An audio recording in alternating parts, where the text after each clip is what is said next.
This is net worth in the United States by age bracket, 10-year age bracket. As you get older, you get better at your job, you get raises, you start businesses, maybe you run a farm, you just get richer.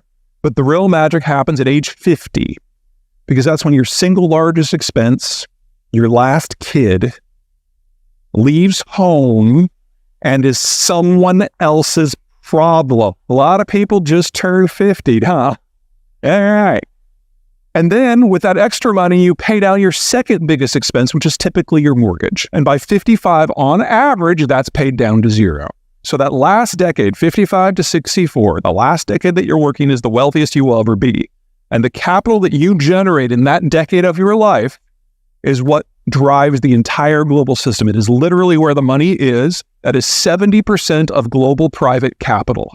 Now you turn 65 and that changes. If there's a currency crash or a market crash, you won't have the income to recover. So you have to liquidate your holdings and go from, say, stocks and bonds to T-bills and cash. Perfectly normal. Everybody does it. And normally it doesn't matter because normally we have a demographic structure that looks like this. It's a standard pyramid. Children on the bottom, young adults, mature adults, retirees at the top, men on one side, women on the other. This is Nigeria, nearly pre-industrial. And normally, when you turn 65 in a system like this, it doesn't matter because there's more people 64 below and 63 below that. And the proportion has more or less held in this shape for the entirety of human history until 1945, because that's when the Americans changed the way the world worked. At the end of the war, we found ourselves facing down Stalin and the Red Army. We're like, oh, we're going to need some help with this one. And so we did the most reliable thing we could to build up an alliance. We bought it. We created globalization.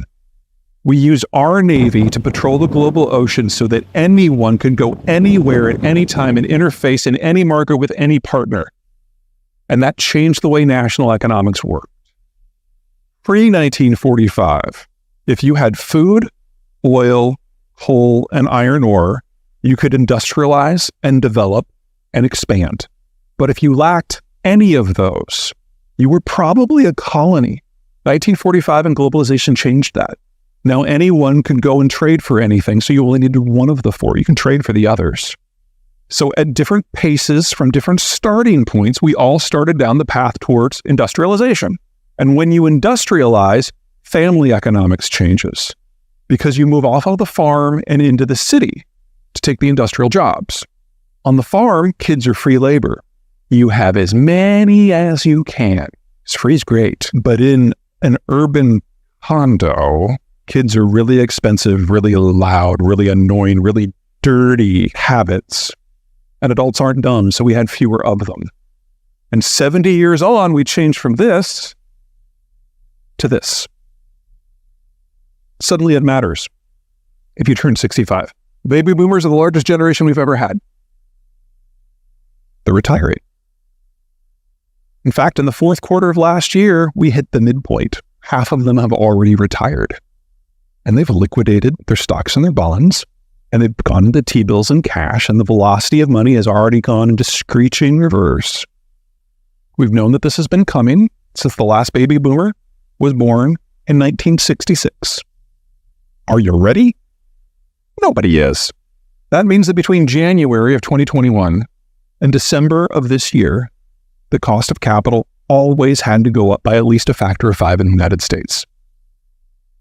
We're about halfway through that transition. There's a long way to go. And this is independent of anything the Federal Reserve does. The fact that we're struggling with a potentially turning economy, business cycle, inflation, that's just bad luck. There's also a workforce issue here. Boomers, largest generation ever. The Zoomers are the smallest generation ever. Last calendar year, the difference between the exiting boomers and the entering Zoomers was 400,000 worker shortage.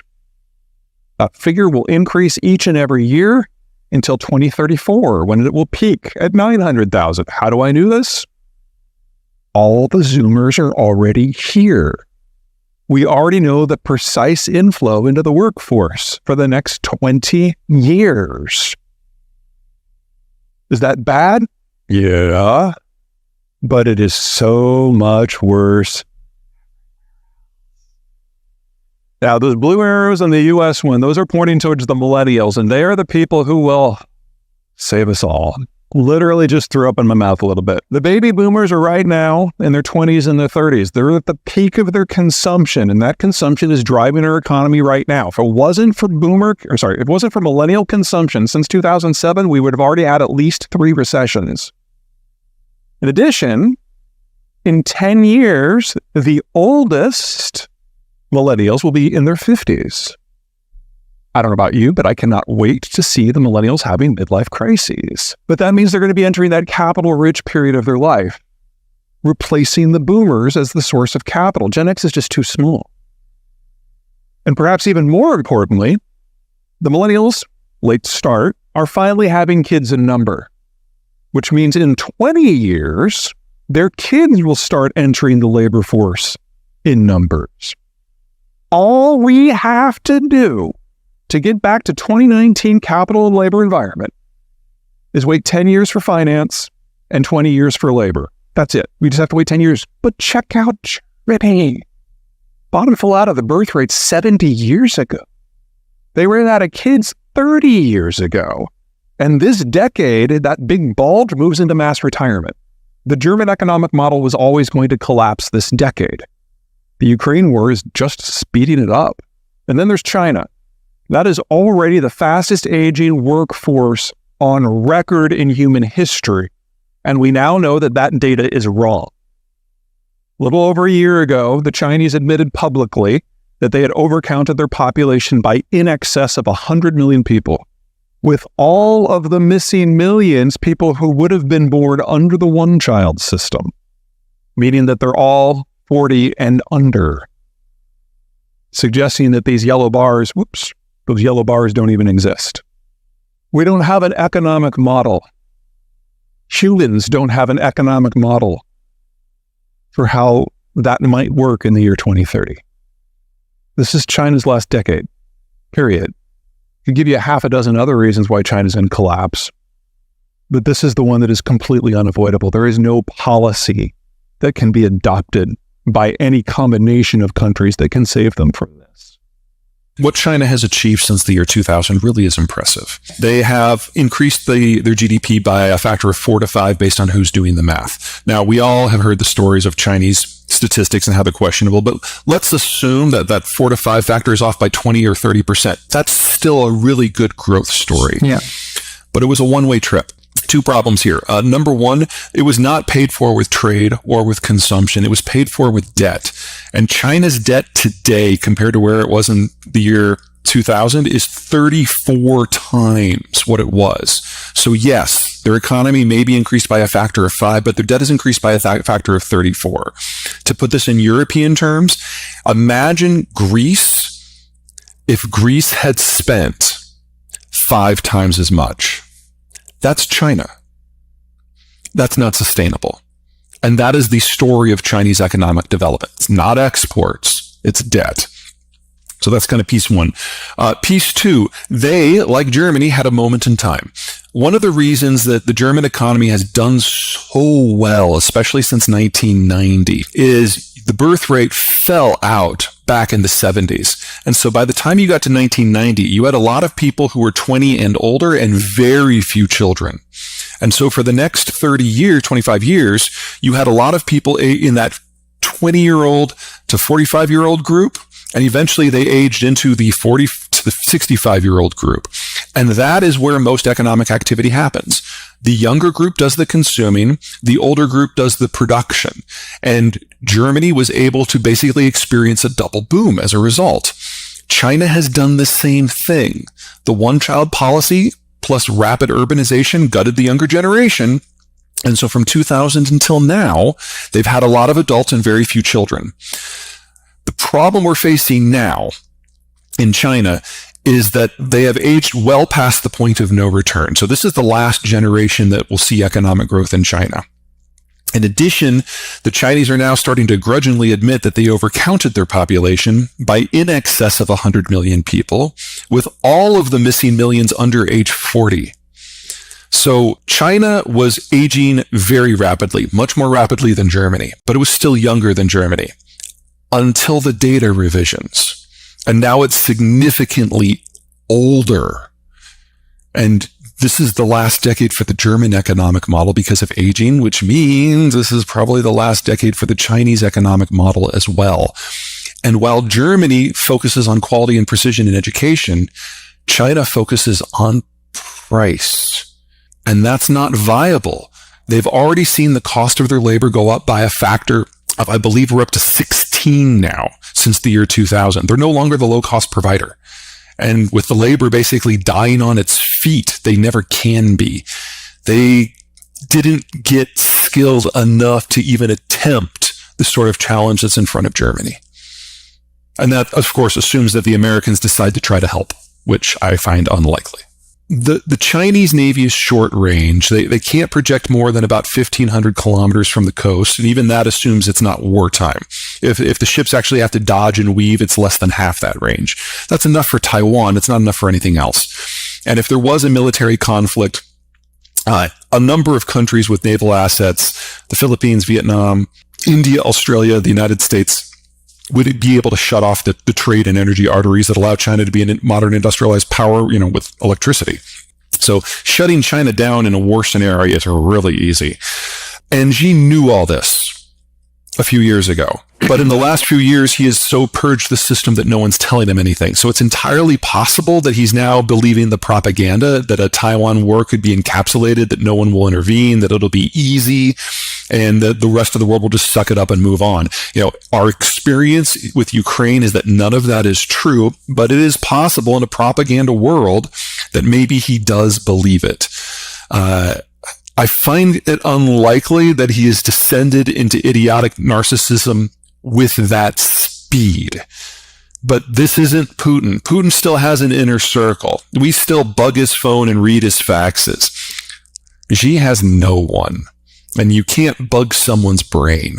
Aside from supplying weapons components and maybe even some weapons, there's really nothing that the Chinese can do to help. The front where it matters is just way too far away. And the Russians and the Chinese, it's always been a relationship of convenience. Not that it's insignificant, but both of them have always felt that if they thought they could get a real deal with the United States, they would drop the other one in a heartbeat. I don't think that's changed. But even if the Russians are facing a complete collapse, I don't think the Chinese are going to get meaningfully involved. Yeah. They know in a world where they actively intervene is one where they go to public enemy number one in the United States. And they know what that means. The Russian system does not require an open globalized system to survive. It doesn't require economic growth to survive. China does. Its population is much more restive, and it's much more dependent upon the outside world simply to feed itself. Russia is a massive food exporter. So the Russians can eat a lot of privation and continue. The Chinese cannot. They just die. So the Chinese are always going to look for a way to have their cake and eat it too. And that's exactly what they've been doing. But if Russia were to collapse tomorrow, what we would probably see is the Chinese basically ask around to Japan and the United States, like, hey, do you mind if we go in and take some bits of this? We are at a point where I don't think even if the United States wanted to rescue the Chinese that we could. I think the problem is too far advanced. I mean, we're nearing a situation in the United States strategically where, for primarily demographic reasons, the United States is going to have to make up a list of countries that we want to support moving forward. And it's very likely that Germany is going to be on that list. So you're looking at something on the scale of a Marshall Plan happening every year for the United States to sustain countries that it finds to be strategically important. We can choose to try to help China or try to help everyone else on our list. And the only way we would decide to try to help China would be if they basically did a strategic surrender. And even then, I think it's beyond America's capacity. Obama was one of the least consequential, worst presidents we've ever had, because for 8 years, he didn't leave the Oval Office. He didn't have a conversation with anyone, even his own allies. The reason everyone in Europe loves Obama is because he never called or showed up. Since the Cold War ended, I'd say probably Bill Clinton was our least bad president, and W is our second least bad, and we've just got progressively worse until Trump.